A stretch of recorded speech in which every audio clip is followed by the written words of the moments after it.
Hey guys, today we're going to smoke some pork chops. So we've had them brining for the last about 12 hours overnight. So we're going to get these out, rinse them, dry them off, get some seasoning, and throw them on the smoker. All right, so we're going to preheat the smokers to 225 degrees. While that's going on, we're going to rinse the pork chops, get them out of that brine. Make sure we get the salt off, and then we're going to pat these dry on some paper towels. Hit it with a little olive oil. I'm going to season these with a Traeger pork and poultry seasoning, and also some Meat Church Honey Hog. I really like that seasoning, so just pick whatever you like or have at home. Make sure you get a lot of seasoning on there, and then we're going to throw them right on the smoker. So just put them directly on the grill rack, and we're going to smoke these until an internal temperature of 135 degrees. It took me about an hour and 15 minutes. Pull them off the smoker.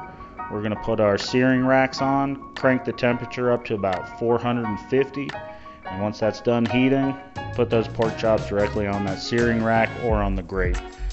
They're only going to go about a couple minutes aside, get some good grill marks, and then once they hit 145 internal, pull them off. And these are going to be extremely juicy. Enjoy.